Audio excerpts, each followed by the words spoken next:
Alba Story prezanton.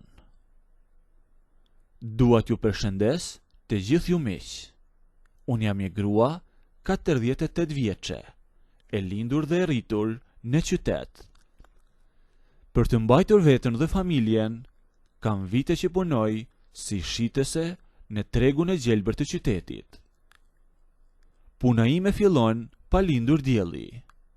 Zgjohem që në orën 4 të mëngjesit, shkoj tek pika e grumbullimit, ku shiten gjërat me shumicë, blej fruta dhe perime, i ngarkoj në makinë dhe pastaj vi tek tezga ime në treg për t'i shitur me pakicë gjatë ditës.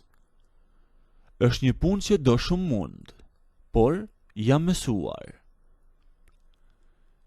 Vajzën time 22 vjeçare e kam rritur me këto të ardhura, duke u munduar t'i plotësoja çdo gjë. Gjatë përditshmërisë në treg, njeriu njeh lloj-lloj njerëzish.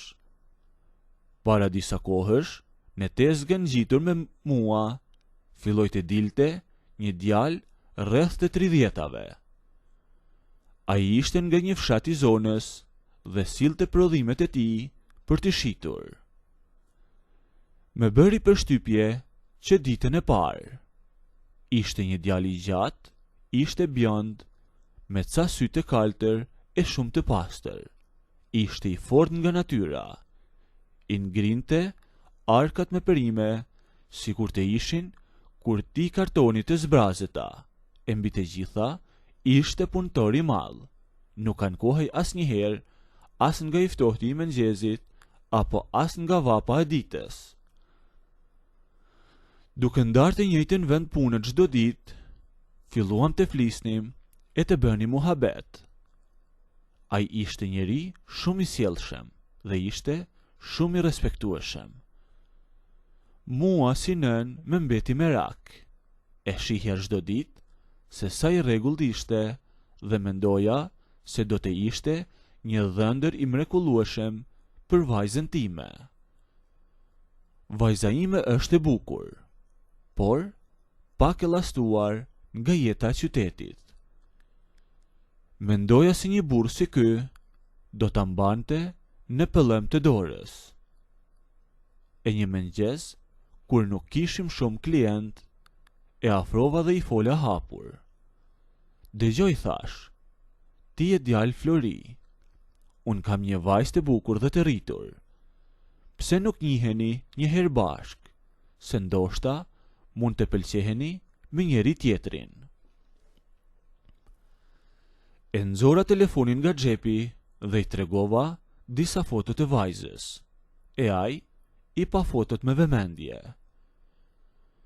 I pëlqeu shumë pamja e saj. Buzëqeshi dhe më tha që me shumë kënaqësi pranonte të njihej me te. Isha plot shpresë kur u ktheva në shtëpi atë pasdite. U ula në kuzhinë me vajzën dhe i tregova gjithçka. Por reagimi i saj nuk ishte ai që prisja. Ajo filloi të bënte naze. Madje nuk donte as të dëgjonte fare. Gjeti 100 justifikime se ai ishte nga fshati, se puna e tij nuk i pëlqente, se kishin mentalitete të ndryshme e të tjera. Unë fola, u mundova t'ja mbushja mendjen që ai ishte një njeri i mirë dhe i ndershëm, por e kisha të kotë.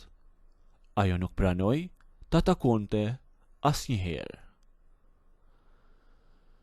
Pas pak javësh, mora vesh që ishte lidhur me një djalë tjetër nga qyteti, dike që e kishte njohur thjesht në një lokal. U mërzita shumë nga ky fakt. Vazhdoja të shkoja çdo ditë në treg dhe e shihja të djalin aty, pranë tezgës sime. Ai her pas here me pyeste me edukat se çfarë bëhej. Dhe unë i thosha që vajza ishte pak e zënë me provime dhe me punë. Gënjeja për ta shtyrë, sepse nuk me bënte zemra t'i thoshta të vërtetën. E ndërkohë që ditët kalonin, diçka filloi të ndryshonte tek unë.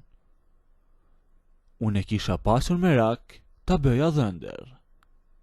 Por tani që vajza ime nuk e begenisi fare, fillova që ta shikoja unë me një sy tjetër, sepse doja unë që ta begenisja. E shikoja se si fliste, e shikoja se si qeshte, se si kujdesër për mallin e tij. E shikoja sa herë që më ndihmonte të ngrija peshat e rënda pa i kërkuar ndihmë. Ishte fiks lloji i burrit që t'i jepte siguri. Një ditë thash vetes, me qenë se vajza nuk deshi, pse të mos e provoj vet. Unë jam një grua e lirë e ai një djalë i mirë. Mblodha guzimin dhe i fola një paradite. I thash, të dielen pasdite eja nga shtëpia ime, të pim një kafe dhe të flasim. Ai pranoi me një herë, duke menduar me siguri se unë kisha rregulluar që ai të takonte vajzën time. E të dielen, vajza doli nga shtëpia me atë dashurin e saj, e unë e rregullova shtëpinë, u vesha mirë dhe u bëra gati. Po e prisja. Ai erdhi fiks në orarin që kishim lënë. Ishte veshur me një këmishë të bardhë dhe duke i për mrekulli. Unë hapa derën, e përshëndeta dhe i thash të futej brenda. E ai, sa po fut në salon, u ul në divan. E pyeta nëse donte kafe apo lëng. Dhe ai më tha t'i bëje një kafe. Shkova, i përgatita kafen e erdha ula për ballti. Dërsa ai po shikonte rrotull me qetësi. Ndoshta po priste që nga dera dhomës tjetër të dilte vajza, ndërsa unë fillova t'i flisja me zë të qetë. Fillova ta ngacmoja pak me fjalë, duke e pyetur se si po i shkonin punët dhe se a e kishte menduar ndonjëherë të jetonte në qytet. Ai me përgjigjej, por ishte pak i hutuar nga rrjedha e bisedës. E atëherë vendosa të jeme sinqert. Vajza ime nuk është këtu, i thash unë.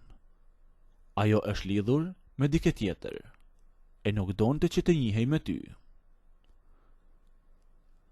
Ai u shtan për një moment dhe u bë pak më serioz, por unë nuk e lash situatën të ftohej. E pash dhe i fola me një ton shumë bindes. Të thira këtu sepse doja ta mësoje të vërtetën.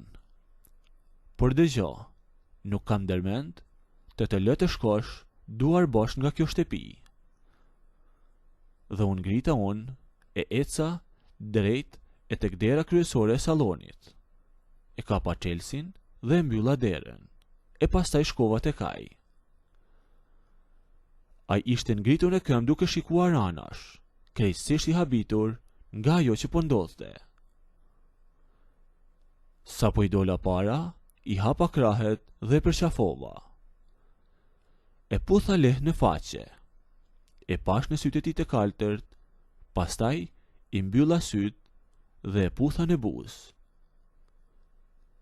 Ai filloi të më lëdhatonte dhe filloi të më kthente puthjen, pa u menduar dy herë. Nëse doni të ndëgjoni historinë deri në fund, bëjini videon like, a nëse nuk doni, abonohuni ose bëjini subscribe.